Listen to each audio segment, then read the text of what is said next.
11 horas 36 minutos, continuamos. Yo ya escucho la música y quedo tan tranquila.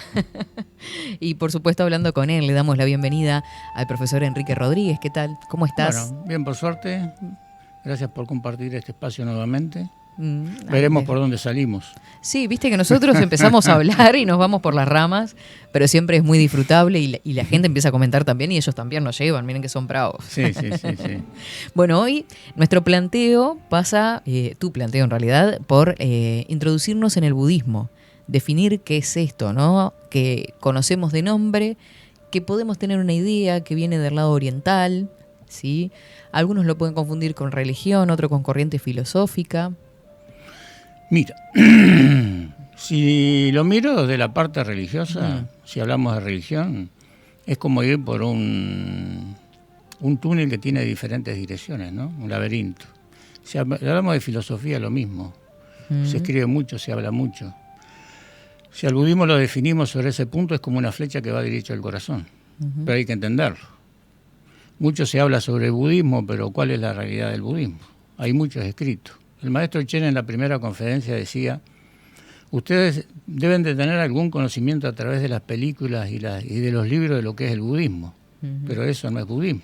Claro. Eso no es real, no es así. Y si lo llevamos a Lao Tse sobre el Tao, Lao Tse decía: el Tao que puede ser nombrado no es el Tao verdadero. Entonces, a nivel humano se generan muchas teorías y se da mucha vuelta, y es como el burro girando en la noria. Le parece que camina mucho, pero está en un mismo punto y haciendo un pozo en la tierra. ¿Sí? Yo otra de las cosas que he escuchado es que no tienen un Dios como referencia, sino que hay otras cosas que son intangibles. Y va a la esencia del ser humano, ¿no? Porque si decimos Buda, el Buda dejó una enseñanza muy grande y a partir de él fue que nació el budismo Zen, que les voy a explicar cómo fue que nació. Pero es un ser humano. Todos los seres humanos que dejaron algo para que la humanidad pudiera cambiar su rumbo equivocado, podemos decir Confucio, podemos decir Buda, podemos decir Lao Tse, podemos decir ya más adelante en el siglo I Jesucristo y otros seres que realmente han venido para que la humanidad pueda corregir su rumbo y que no se ha logrado, porque cada vez es peor. Hoy, por ejemplo, de mañana yo entré para ver los anuncios que tú pones sobre el programa, a ver qué habías puesto. Y me llegó una invitación para un grupo de karate y artes marciales. No acepté el grupo de entrada y miro que había, ¿no? Y hablaban de Bodhidharma, Damo, que fue el 28 a partir de Buda, que pasó la enseñanza china. Y decían que él había enseñado el arte marcial. Y otros decían que no era cierto, que no era de la India, que era de otro lado. Entonces, y yo digo, no puede ser. Mezcolanza. Sí, no, y cada uno da su opinión desde la ignorancia, porque para hablar de un tema hay que saberlo, hay que haber tenido contacto. Y eso es el tema del budismo. El budismo es una práctica, ya sea a través de la meditación, que es la base fundamental, los ejercicios físicos, una oxigenación suficiente. Entonces, es un conjunto de cosas, de cómo nos cuidamos a nosotros mismos. Y de ahí parte de que todos somos Buda, porque todos somos seres humanos, todos tenemos el potencial. Como tú decías hace un rato, cuando hablábamos, tenemos un chip equivocado. Sí, tenemos un chip equivocado y tenemos que cambiarlo, pero es muy difícil cambiar ese chip cuando nos están atosigando constantemente con propagandas y cosas que son inadecuadas, que nos quieren llevar por un rumbo que no es el acertado. Claro, yo cuando hablábamos del chip decía, es difícil entenderlo desde el chip que tenemos de occidentales, entender el mundo oriental, porque son el agua y el aceite, en muchos puntos. Hablábamos de los niños, ¿no? Que tú me sacaste el tema. Para el budismo, Occidente es la generación de la cruz. Y ojo que la cruz no tiene nada que ver con temas religiosos. Vamos a poner los puntos en su lugar. Entonces, donde la cruz, la barra horizontal, representa el presente, es el hoy.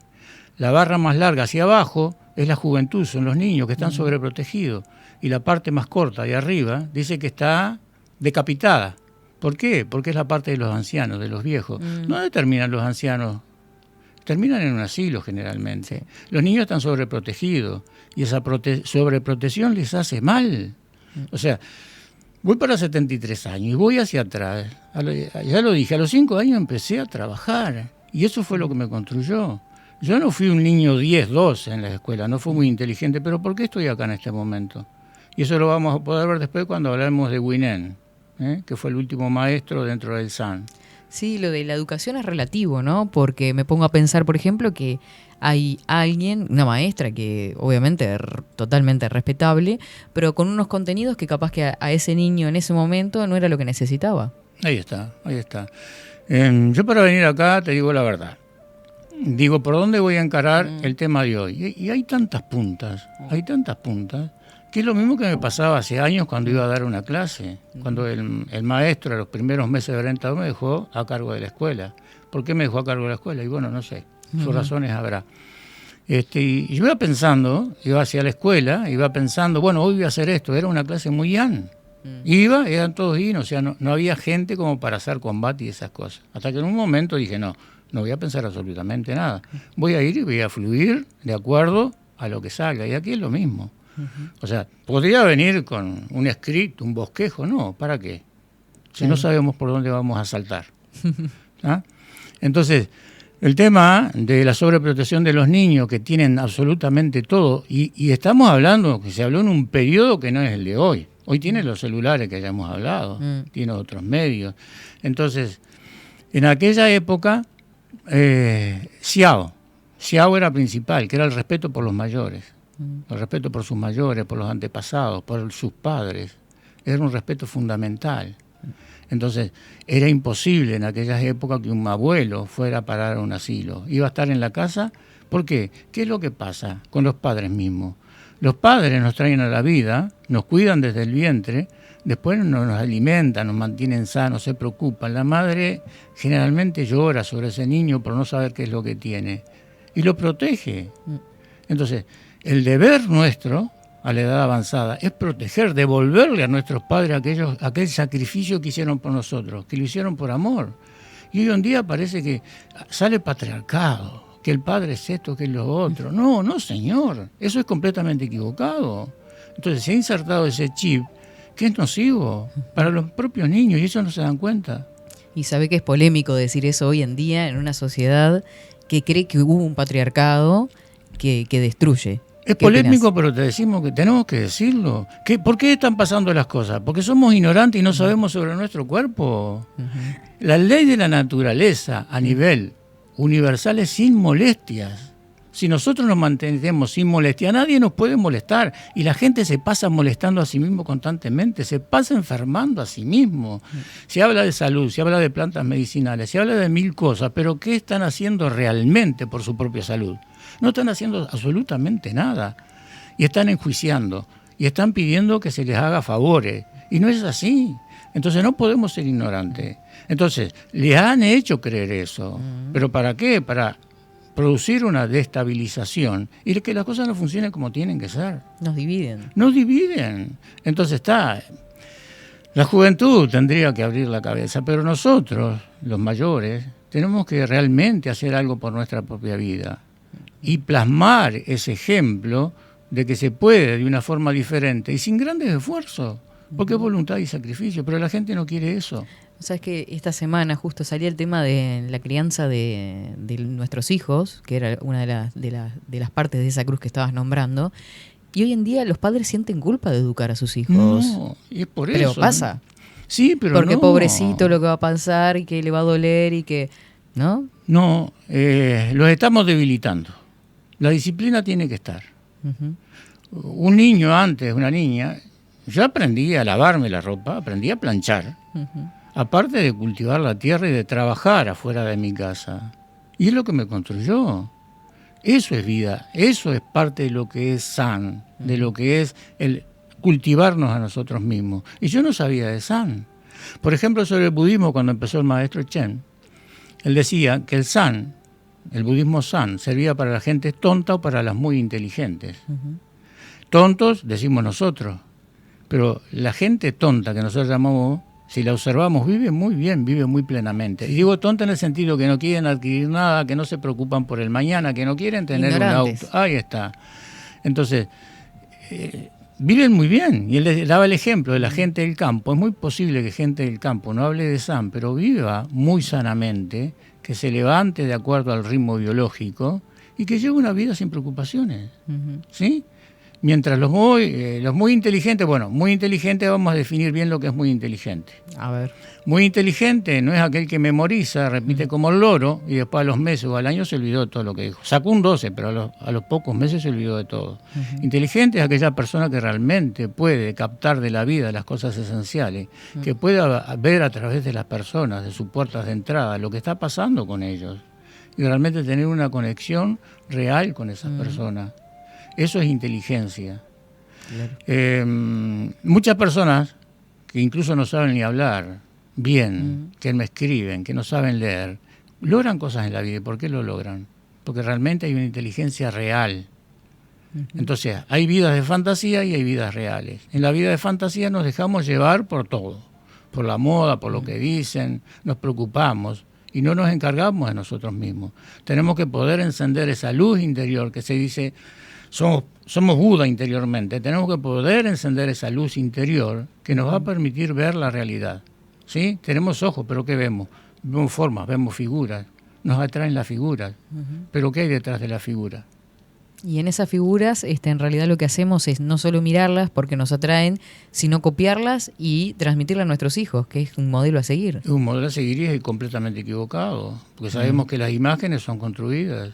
Pero realmente esa imagen detrás de todo lo que puede lograr, de todo el dinero que puedo obtener, de toda la fama que puedo obtener, pasa lo mismo que pasamos nosotros, o peor, porque tiene que mantener esa imagen. Y hemos sabido de muchos artistas que han terminado muy mal. Entonces eso es equivocado. El modelo que tenemos a seguir es el sacrificio de nuestros padres. Claro. En lo favorable o en o lo no favorable, pero tenemos que seguir ese ejemplo. Ellos, ¿por qué nos trajeron a esta vida? Algunos puede ser por equivocación, otros generalmente se buscan y uno realmente quiere ese hijo y se sacrifica por él. Mis hijos, y me están escuchando, saben que pueden contar conmigo en todo momento, en todo momento. Y hasta que entra el cajón voy a estar sacrificándome por ellos. Hay cosas que la puedan entender o no, bueno, no me interesa, porque cada uno construye su camino. Claro. Entonces, el maestro decía que para la gente del medio que somos nosotros es muy difícil porque razonamos en exceso y le buscamos cuernos en los conejos en todo momento. Entonces la enseñanza tiene que ser directa. En la enseñanza del Buda un día, Buda Sakyamuni, llegó a la clase de sus alumnos y ese día lo único que hizo fue mostrar una flor. La mayoría de los monjes quedaron confundidos, pero ¿qué le pasa al maestro? ¿Qué es lo que pasa? ¿Qué nos quiere decir con eso? Solo uno se levantó, lo saludó y le sonrió. Y él dijo, tú vas a recibir la enseñanza. Y ahí es donde dice, yo tengo una enseñanza escondida detrás de este ojo, ¿no? Qué maravilloso corazón de Nirvana. En todas las traducciones que hay de la frase de Buda, esa parte, enseñanza escondida detrás de este ojo, no la dicen. ¿Por qué no la dicen? Porque no saben qué es. ¿Qué hay detrás del ojo? Detrás del ojo está nuestra esencia, ¿no? Si dejamos de ver figuras, podemos ver la realidad. Mientras estemos viendo figuras y haciendo análisis constante de lo que se dice, lo que es, lo que no es, estamos equivocados. Yo no me puedo conectar con ninguna persona, porque yo le estoy adjudicando cosas. Pero ¿qué es realmente esa persona? Entonces, detrás de ese ojo escondido, cuando dejemos de ver con el ojo común, podemos llegar a la esencia de nuestro ser. Podemos conectarnos de una manera diferente. Claro, una observación más detenida que un simple ver, ¿no? Sería la diferencia. Bueno, ahí fue cuando nació la enseñanza sin palabras, la enseñanza de corazón a corazón, que es lo difícil de entender. Cómo una enseñanza sin palabras, cómo una enseñanza que no es a través de los textos. ¿Sí? Entonces ahí partimos... Y pensado, ahí está. De ahí partimos, vamos a traerlo más acá, ¿no? El 600, 700, es 638, vamos a decir 600, 700 después de Cristo. El último maestro fue Huinén, que a partir del Buda era el número 33, un número muy significativo, ¿no? Simbólico. Simbólico. Y en China, contando a Damo, que fue el 28, como el primero en China, fue el sexto maestro. Pero ya estaba establecido que la enseñanza hasta ese sexto maestro iba a ser impartida. Después ya no se iba a pasar más el sello. ¿Sí? O sea, hay cosas que ocurren, vamos a decir mágicamente. Entonces, ¿por qué aparece Buda? ¿Por qué aparece Confucio? ¿Por qué aparece Lao Tse? ¿Por qué se sigue esa línea de enseñanza y se sabe que hasta tal periodo va a existir y después no? Porque ya cuando nace ese tipo de enseñanza, hay problemas en la humanidad, hay mucha revuelta, hay falta de entendimiento. O sea, no se creen las cosas. Entonces, hay un periodo en que eso se sigue transmitiendo, no hay entendimiento, bueno, se deja de transmitir. No es que se deje de transmitir, se deja de pasar ese sello, ¿no? Queda perdido. Queda perdido. Claro. No queda perdido. No queda perdido, No queda pero perdido. se disuelve, bueno, no sé, me lo imagino así. Como queda que latente. Queda latente. Y nosotros ignorándolo y sin prestar atención. Ahí está. ¿no? Y siempre va a estar. Y al momento que tenga que aparecer, va a aparecer. ¿Sí? Con respecto al budismo encontré algunas palabras también como paz y armonía. ¿Qué tienen que ver? Paz y armonía, bueno, es la tranquilidad, ¿no? Si tú estás tranquilo, si no te molestas a ti mismo, hay paz. Tu cuerpo, cuando tu cuerpo está armónico, quiere decir que los meridianos de circulación están trabajando bien, los órganos están trabajando bien, y tenemos que estar en esa paz, ¿no? Sin mirar hacia afuera, sin buscar hacia afuera. El problema viene cuando buscamos hacia afuera. Entonces hay choque. Una cosa que lleva a entender también el budismo es que existe la noche, existe el día. Entonces, entre las personas va a haber cosas que van a favor y hay cosas que van en contra. Cuando no entendemos eso es que surgen los divorcios, es que las parejas no se llevan bien. Porque se piensa que va a ser todo paz y armonía, y no es todo paz y armonía. Hay rosas, pero las rosas tienen espinas. Entonces, una persona puede mirar a una mujer, puede agradarle esa flor hermosa, su aroma y todo lo demás, pero no debe de dejar de saber que tiene espinas. Y cuando las espinas surgen, ya no quiero soportar, ya quiero abandonar. Y las dos partes lo mismo. O sea, porque tenemos cosas a favor y tenemos cosas positivas. Bueno, vamos a decir así, tenemos cosas positivas y tenemos cosas negativas. Por lo general, cuando se establece una relación, se deja ver todo lo positivo. Sí. Palabras adornadas y floridas. Después ya en la relación empiezan a aparecer las cosas que son nuestras, que son inherentes a nosotros y tenemos que poder saber aceptar esas cosas. Pero para poder saber y aceptar estas cosas, primero tenemos que analizarnos a nosotros mismos. Claro. ¿Qué soy yo durante las 24 horas del día? ¿Cuál es mi latencia? ¿Cuál es mi necesidad? Y ahí vamos por la vida sintiendo la necesidad de un afecto, sintiendo la necesidad de una relación verdadera y duradera. Claro. Pero hasta que no nos corrijamos, hasta que no haya paz y armonía en nosotros, como dijiste, no vamos a encontrar ese camino.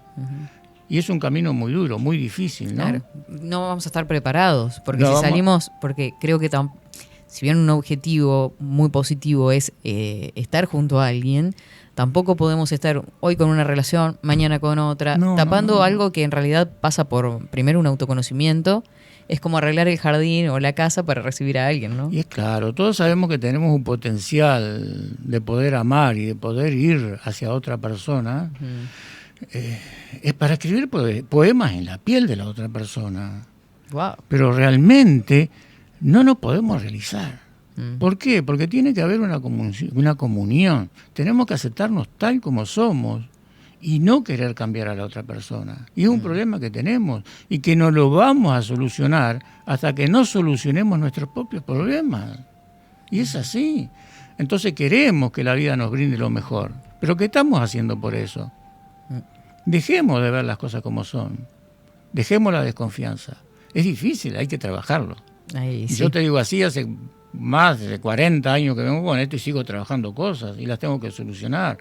Entonces primero se ve entendimiento, para después llegar a una comprensión. La base del Zen es que la vida es sufrimiento. La vida es sufrimiento. ¿Y cuál es la causa del sufrimiento? El deseo. Deseo esto, deseo aquello, deseo lo otro. Entonces tenemos que entender ese deseo, que no es tan así, para poder trascenderlo. Entonces después aceptamos el sufrimiento. Y ahí las cosas empiezan a caminar de una forma diferente. Sobre el budismo se habla de las 4 nobles verdades, que es parte de lo que te dije ahora, y de lo tuple sendero, pero son solo palabras. Si uno es sano, no es necesario hablar de una vida sana. Claro. Si uno puede mantener el equilibrio, mantenerse neutro en las situaciones, no es necesario hablar de cosas y de cómo solucionar. Los problemas son y están y tenemos que aceptarlos. Existe el karma, ¿no? Existe un karma positivo, un karma negativo y un karma neutro. tenemos que poder llegar a ese neutro. Cuando logramos, en el karma positivo se procura hacer, dar y bueno, voy a brindar. ¿El karma se puede definir como un sinónimo de destino? ¿O qué es el karma? Bueno, es como un destino, pero que lo vamos forjando nosotros mismos, ¿no? Claro, no es que venga de afuera. No viene de afuera, lo vamos forjando nosotros mismos y con la gente que nos relacionamos. Y nos tenemos, de ese destino, vamos a llamarlo así, tenemos un 21% de posibilidades cada uno de nosotros de poder cambiarlo. La decisión es nuestra. Entonces, o hago un camino sano, o me dejo llevar por la moda, o voy por caminos incorrectos pensando que voy a solucionar algo, o porque la mayoría hace eso. O de malas energías, ¿no? Porque hay sí. gente que tiene mucha energía negativa que va deseando el mal al otro también. Ahí está, eso contamina. Y ahí se me vino la palabra karma, ¿no? Sí, eso contamina, sí, claro. Es así. Es un karma negativo que puede producir efectos sobre los demás. Dentro de la práctica tú vas ganando un potencial, ¿no? Que puede ser un potencial que tenés que tener mucho cuidado, porque puedes ayudar, porque puedes causar daños a las personas. Tenés que tener mucho cuidado con tu pensamiento y cómo lo dejas salir. Claro. Entonces, porque es así. Entonces, o sea, las líneas energéticas se cruzan y hay una comunicación, hay una conexión. Entonces, ¿hacia dónde llevo esa conexión? Eso depende de nosotros. Entonces, ahí entra el 21% de posibilidades de poder cambiar nuestro destino y lo que vamos llevando como vida, ¿no?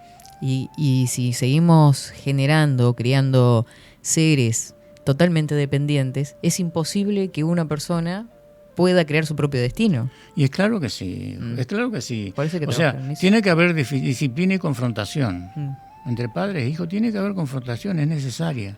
Si yo lo dejo fluir en aparente armonía, eso es negativo, porque el niño va a pensar que eso es la vida. Entonces el niño capaz que a la madre le dice amor, te amo, mamá, te amo, y es un sentimiento real. Pero cuando la madre necesita, ¿dónde está la ayuda de ese niño?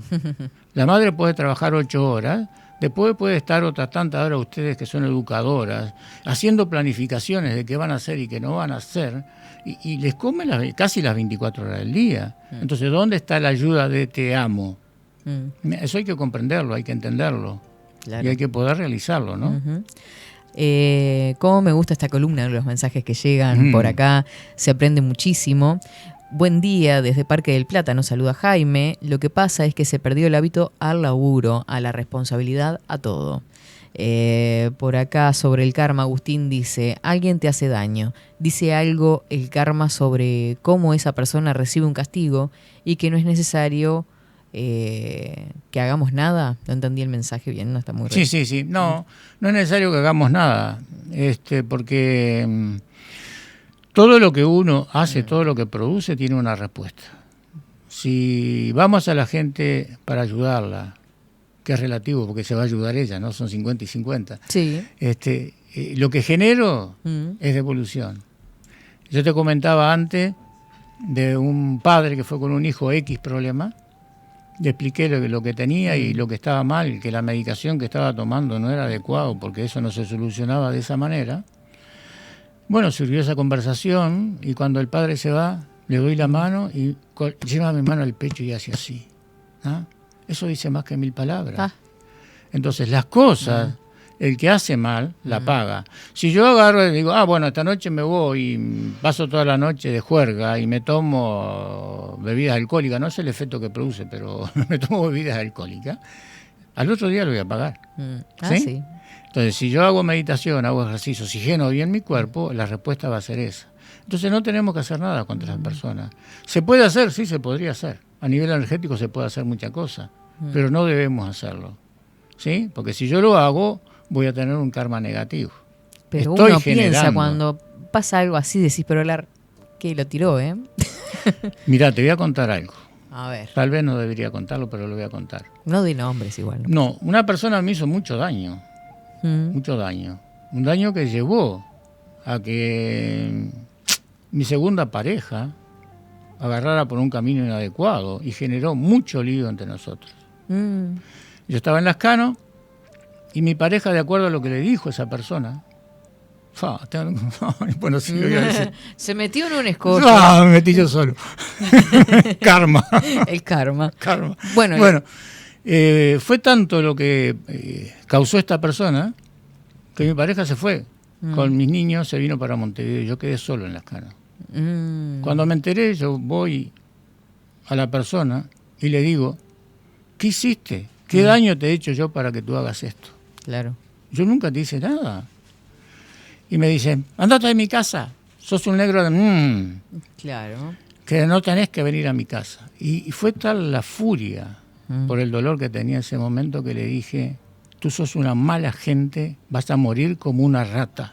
Pero se lo dije, pero que yo sentía. Que yo... A eso me refería, claro, uno siente eso. Siente, y la persona como que dio un paso atrás. A los 2 años, ¿qué pasó?